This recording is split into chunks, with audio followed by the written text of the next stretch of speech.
Greetings. Welcome to earGROUND New Voices Amplified. My name is Plot Makoni. Welcome to the program that gives you some of the amazing talents and voices from Zimbabwe. For a very long time, we've been watching this guy. He's been making awesome music, some covers and some original music, Sungura music. We're going back to our roots, back to basics. Sungura inakuva. Ndimakona last year, Nkoma Makungwaza ngakatsimbirira music industry. So this year, we hope we're also going to get a new surprise from Nkoma Shamblo, real name Elphas Mashamba. Welcome to earGROUND, David. Oh, thank you so much, Nkoma Plot. Paripo. Tisataenda kubereka ungoti pakanzwisisa tozitaura nazitaura nyeni.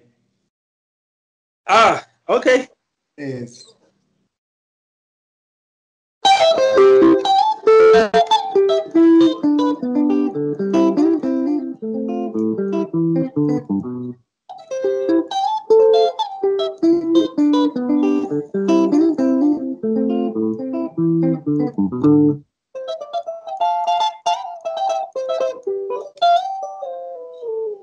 Yes. Trying to open my guitar. Tasua mafaro. So yeah, no, thank you so much. Singapore ngoya kawanda. But nazhinji adazoti Elphas Mashamba Tiani kana Shamblo. Nkoma Macheso, Baba Macheso, Baba Shero. Vani mazuva achisimbisa kuti Nkoma. As one way Nkoma guitar. We'll get more into that detail. But just to start off with, a lot of people would want to know kuti Shamblo Tiani. Shamblo chikomana chakazvarirwa pajerera zaka jerera ndiri weJerera. Yeah. Right. Morai ngati kumusha ndakurira kumusha ndikadzidza paSendandon high school then zvemabhanjo izvi tangozvitanga kare tivapana imwe yaya chero mudhara wangu inini was a musician. Okay. Nickname rake raitonzi Music. Saka I think ndakangobva ndangotora ndo chipo chavo chandikatora icho and I'm really proud of that and I think ndichaenderera mberi handiziva hangu kwazvichanditidza. Great. But tisarisa muri kujerera imusic ipi yamaiteerera ndiapi maartist aungatiwo akanatsoda kuti uite interest nemusic kunyanya Sungura music? Pakaipa mongozva setup yekumusha ka paiva nebeto yaRonaldo naMessi. Inini Messi wangu anga ari Macheso.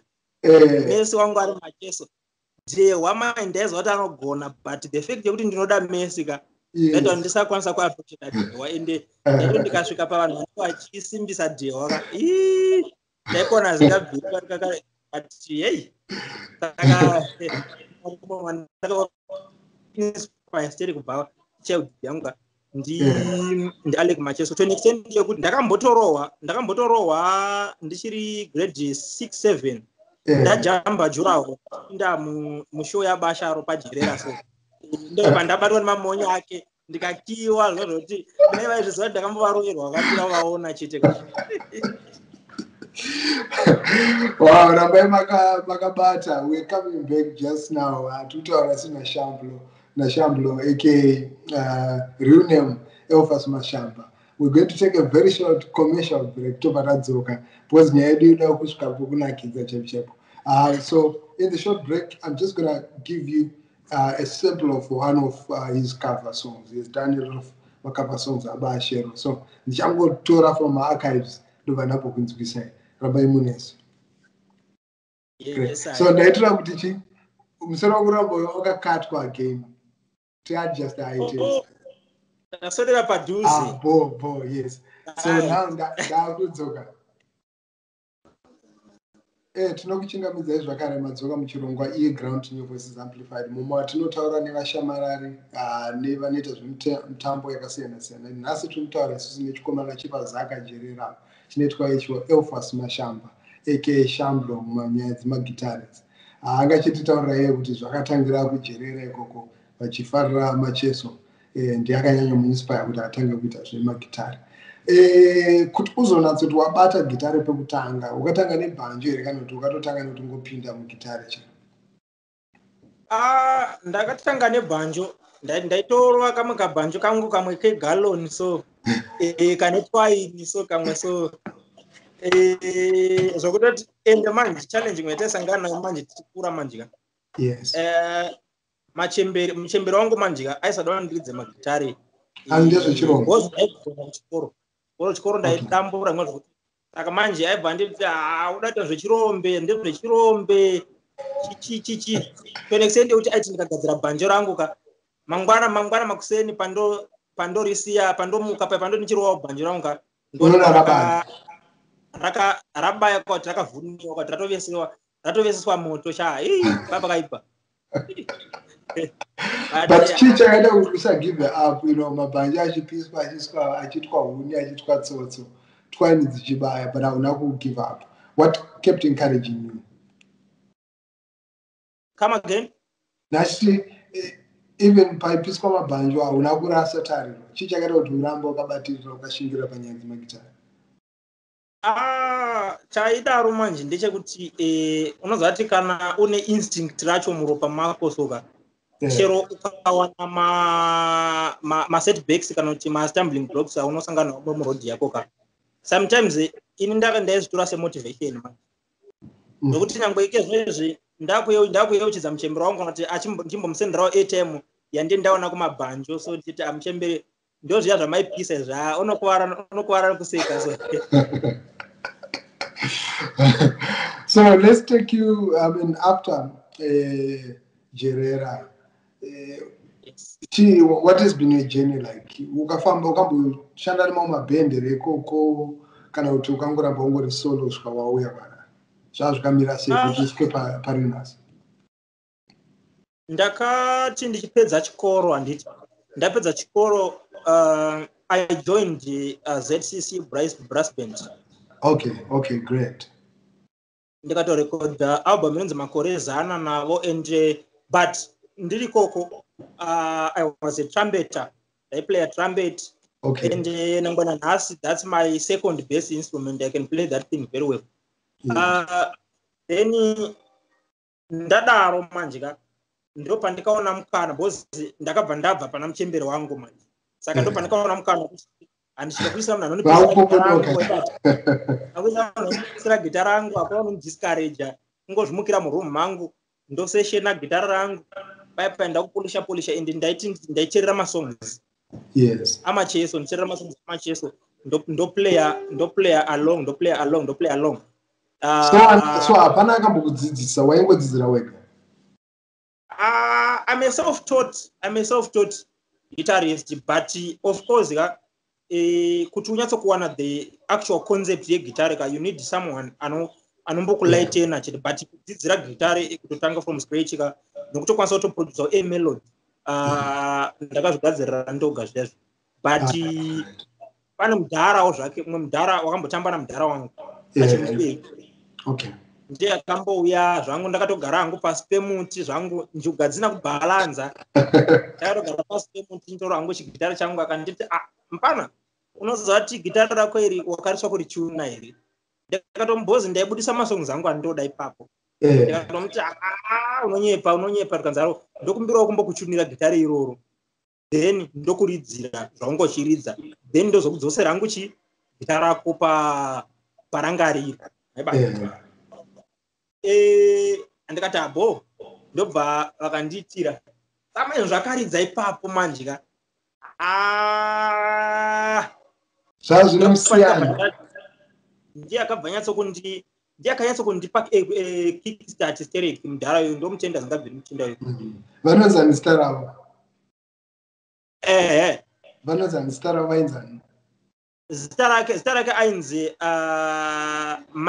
Michael Chapanduka mudhara uyu ainzi Michael Chapanduka. Okay, great. And now wa guitar zvese inonzi trumpet. When did you record your first song? Kana kuti pauka iyo yangu achitaura, you said you recorded a song. Which year was that? My first recording was not of guitars. Younger Yamabot, Okay. brass. That was 2013. Okay, great. Then Yema guitars much. Younger 2014. Nemangwe ma artists ekuchechi kwedu ko ZCC ma artists anonzwa na Munondo Innocent Chidamajaya vanataura Chivamba, but then ndangu varekodhera masingles, but munhu akatorekodhera album rakazara ndeumwe artist pamakambona akaita featuring na Obed Chari anonzi Hilton Chimedza. Yes. That was my first album recording as a guitarist. Vamwe ndaingoita masingles. Wow, great. 2015. Oh, okay. 2015. Great. Ticharisane na Mkoma Obed Chari, you guys have worked together.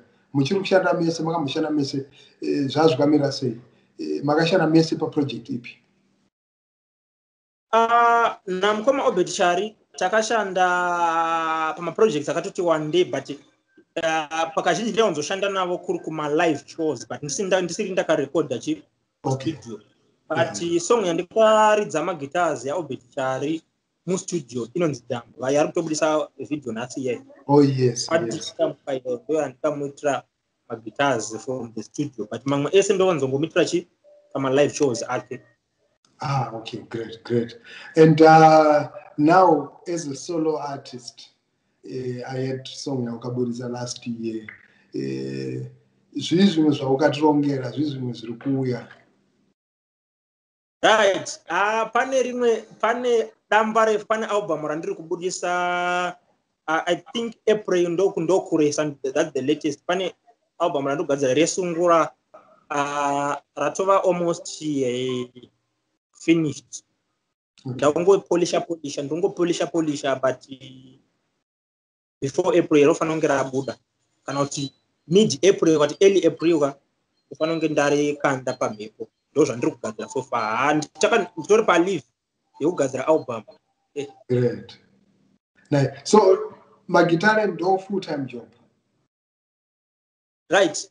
Magitare ndo full time. That's my full time job. But apart from that, ndine kumwe kumushando kwendoshandirawo not supplement awo. I'm a full time member of ZPCS band. Great. Ndokumwe kwakandipa futiwo that stability of my guitars nechichi stories amacovers basa. Yes. Stories amacovers. Saka ndozvimwe zvakandi inspire sometimes ninge chitaura macovers nechichi. Great. And why Sungura? You got into Sungura at the time you Zimdanso yanga chipisa mmanzi yanga chipisa, but you chose Sungura. Say ukasarudza Sungura. Sungura manjika vanhu vangangozviramba zvavo, and I don't want to judge them, but Sungura muZimbabwe is the most played genre, especially behind curtains. People they criticize it in public, but they like it behind the curtains. Kana vari mudzimba dzavo ndozviona, especially pama friends angu ari diaspora, ndine ma-students angu anodzidzisa even ma-guitar lessons ari kuna Ireland, Australia, America, South Africa. Those people vari kudzoka vasingadi kudzidziswa any other genre but kudzidziswa Sungura. Ndozvinotaridza kuti Sungura genre rinovengwa navanhu, but vachingazoti kurivenga ndokune skill, but in terms of following Sungura is the best. Great. Ndirapi vamwe vaimbi vekuti apart from Alec Macheso vaunofarira vangava vachiriko right now or that have passed? So dautanga nemalate iri munhu ndaifarira ndi Dembo nanhasi ndomufarira zenda masongs ake ndomafarira, and anondiinspire chiro pama composing of my lines pana vamwe atori inspired. Then John Chibadura, Masha Munumwe, Simon Chimbet, Simon Chimbet, then Pama current ones, Babashara Vasari, but Kunama Magendru kwa Japresa, don't fire as Gambo, Japresa, I don't appreciate the talent, Rakis, Terry Kudarka, and Tichano Kundava Mukanakutia, Akundi Vama, but Anno is a hard worker than others. I don't know. Maybe Maunerango. Great. Tichiri papo ndabvunza because nachida kunzwa kuti pane vauno makavhera unokwanisa kungoti semblira 1 or 2 ndingangopika Dembo wataura Dembo na Chibadura apane rakakanzwisa akatokwanisa kungonzwa. All right. Ya Dembo. Yes.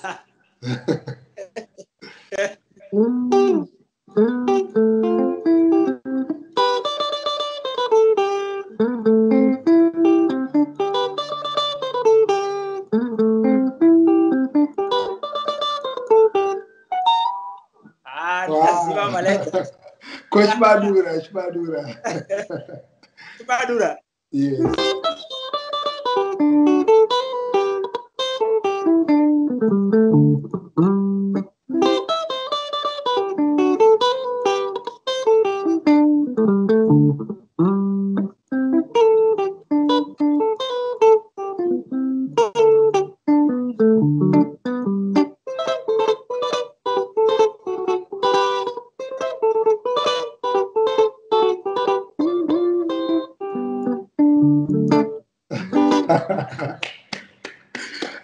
Bro, you're super talented. No fans.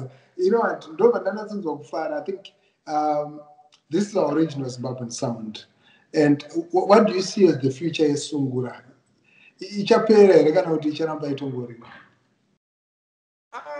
Sungura, like what I was saying before, Sungura is generally because people might criticize it in public, on social media. Sungura, but generally muropa. Zvino zvatikangokura nyangwe vana mai vedu vaingoridza miridzo yesungura vachiridza maridhi mana Dembo saka is something zvatikatotemerwa as Zimbabweans inside the blood. Yes. Saka richipo ende tinovimbiswa kuti chero madhara edu akatisiyayo tichasumudzira genre rachona. Great. And apart from lead guitar, which other guitar do you play? Besides lead guitar, I can play rhythm guitar. Okay, great. And partly bass guitar. Partly bass. Nice. And Baba Shero, Pawagas, show appreciation of your covers. How did that make you feel? Ndakafara zingambobviri and it's like a dream came true. And I cannot believe it. Even birthday rangu tonzi happy birthday na Basharo ndakamboroverwa kupinda muto yavo ndichiri fan yavo ikezvinda fan yavo as well as kutika fellow musician kuti mabada sakana nhasi futi mafarira ndiri kuita motobase ende ndakatokonda even ngwe na manager wacho nawo chero vana take more mazurusa they are pushing ndite vandifeature pa one of my songs pa album rangu and I can't wait. Andrew Faras guy. Great. Faras ngambo. Makambosangana na Baba Shero. Yeah. Takambosangana but there was no enough time kuchinge chatunyatso kutozivana on personal grounds like now. Okay. Yes. Yes. Big up mdara to big osando ngabozotana. Wow. Yes. Great. And what's your word kune vamwe vaimbi? Kune vamwe vachikuda zvemagitare kana kuti vari kufeel discouraged because music iramba ichichinja. There's so many genres aramba achisumuka. but kune vane chido nesungura. What would you say to them? Chandokwanisa kuudza mafellow upcoming artists, budding artists seni chokutanga munhu be consistent.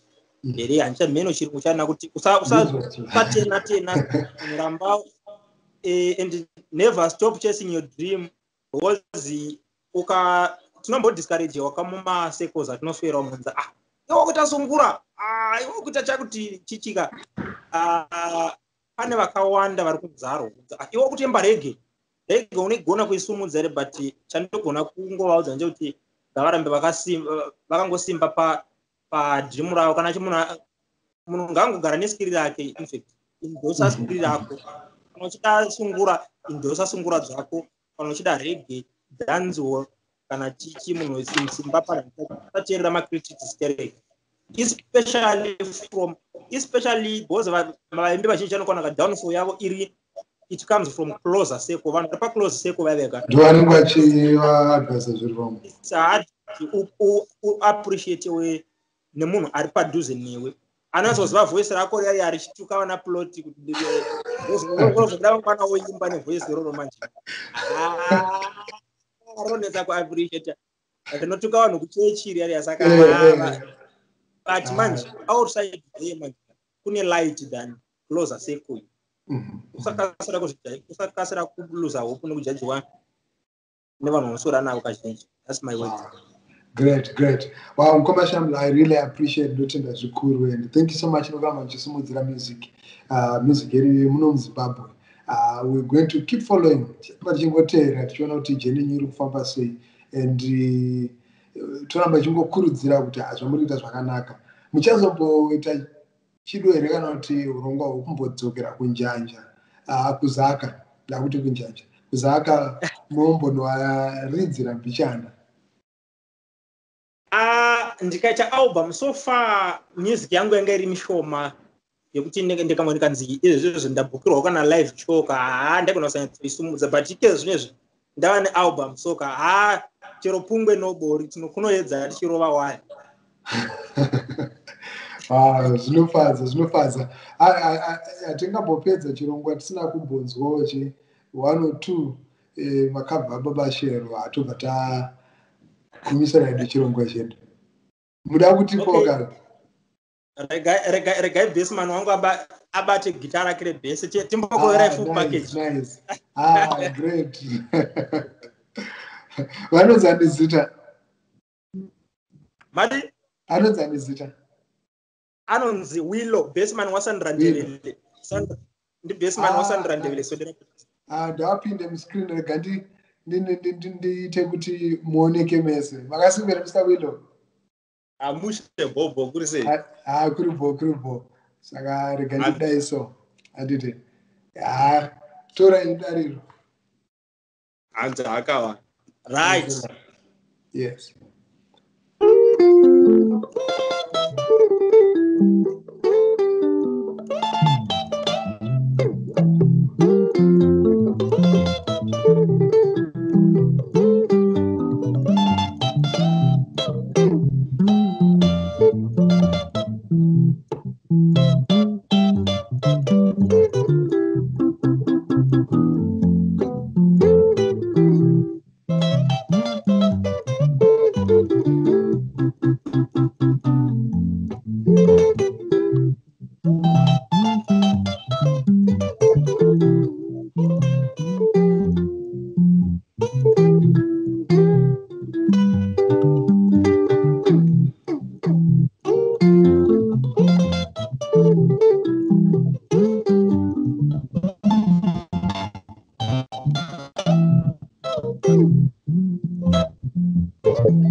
Thank you so much.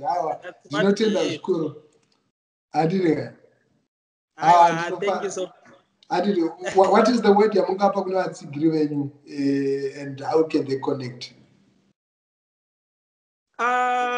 Kuvatsigiri vangu I can say don't worry. Ndauya kuzopakata nyanga dzesungura. but in my own way kwete ndichikombita nemadhara angu hai madhara mukuru but ivo for my fans kaShamblo music ngavarambe vakatitsigira good music is coming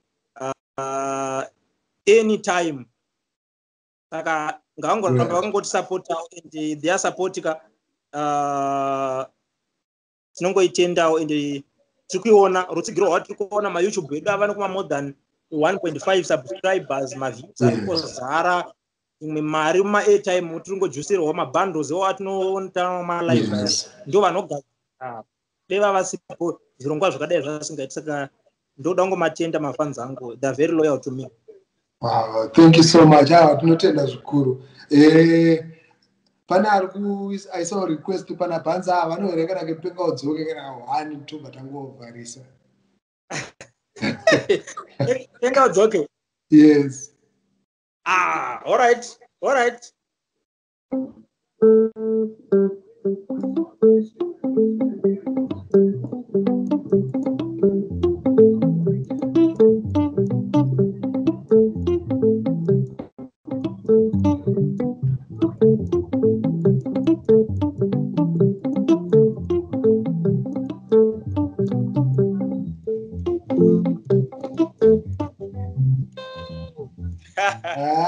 Thank you so much. Thank you so much. Ndinotenda zvikuru. Kune vese vanga vachiona chirongwa ndinotenda zvikuru nerutsigiro renyu. Keep your requests coming through. We'll be speaking to as many artists as you want. Munongotaura zita ravo tobata atsvaga tobata vaunza pachirongwa. Nhasi ndachitaura inini naMukoma Elphas Mashamba Shamblo vanga vachitaura nhoroondo yavo yemagitari. And vazombotudzirawo a special guest, a special surprise, Mukoma Wilo, who's also an artist, is a bass player. And vanoridzawo vari naSandra Ndebele. Nozvikudza zvikuru. Murambe makabata basa. Aiwa, thank you so much, Mukoma Plot. Thank you so much. Great. Thank you so much to everybody who's been watching. My name is Plot Mark. We've been watching earGROUND New Voices Amplified, and we've been taking you back into time, Sungura, tracking our roots, musical roots. Noza kwayakatangira kubva kuna ana Ephraim Joe, vese ana Michel Jambo, ana Chibadura, and the Temple Brothers. Vachitorera Sungura kusvikana nhasi tongoteerera Sungura to the world. Until next time, I'm out.